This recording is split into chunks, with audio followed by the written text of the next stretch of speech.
There's a 5-minute call on behalf of the Green Party. James Shaw. Sorry. Speaker. I rise to take a call on the Energy Innovation, Electric Vehicles and Other Matters Amendment Bill.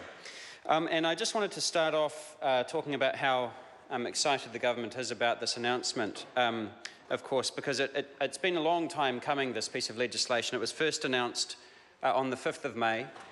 It was then announced again on the 10th of June, and then again on the 12th of August, and then again on the 24th of August, and then again on the 31st of August, and then again on the 9th of September, and then again 3 days later on the 12th of September, and then again on the 14th of September. So this has been announced no less than 8 times since the 5th of November. So it's great to see a piece of legislation that actually backs up the 8 announcements of this policy in the last 6 months, Mr. Speaker.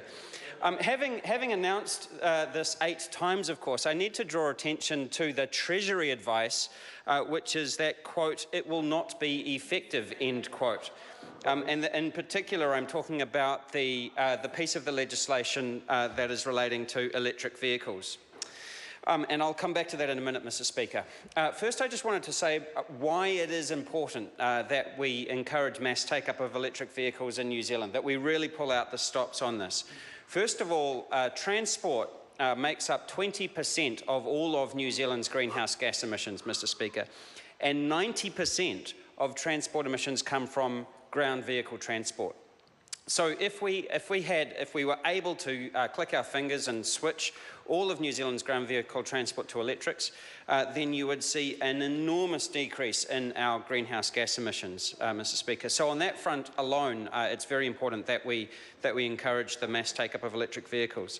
The other thing, of course, is it would do wonders for our balance of payments deficit. I mean, our balance of payments deficit at the moment is running at just over somewhere between $7 and $8 billion, and we import about $6 billion worth of petrol and diesel into New Zealand to pay for our petroleum for our ground vehicle transport. So it would virtually close our balance of payments deficit.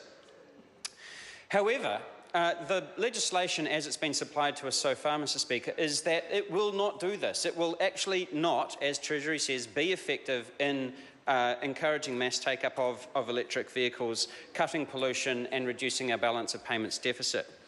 The single most significant policy that the government could adopt in order to encourage the mass take-up of electric vehicles is to remove fringe benefit tax from electric corporate fleet vehicles. Something like 80 to 90% of all new vehicles sold in New Zealand are corporate fleet vehicles, and they typically remain part of the fleet for about 3 to 5 years before becoming part of the second-hand market, which is, of course, where the vast majority of New Zealanders get their vehicles from. The research that the Green Party did at the end of last year and the beginning of this year showed around the world, in those countries that have really got significant take-up of electric vehicles, most notably Norway, but also others, is that removing fringe benefit tax was the single most significant thing that you could do. It would drop the upfront price of the vehicle by somewhere between 20 and 30%, which would actually put them on a par with combustion engine vehicles.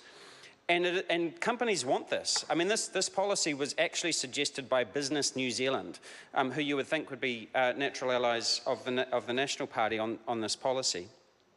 And so we think, and we are hoping that in the select committee stage, we can encourage the government to change the bill in order to adopt this one measure that will actually do what they want the bill to do, which is to encourage mass take-up of electric vehicles.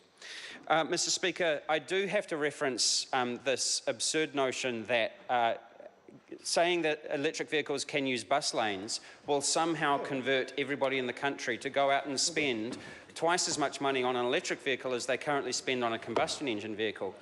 It is going to increase congestion, but it is not going to have encouraged the mass take-up of vehicles. What it means is that people who have got a significant amount of money and can afford an electric vehicle will get a fast ride down the bus lane, And everybody else, the vast majority of people who can't afford one of these vehicles, will be stuck in congestion on the regular lanes.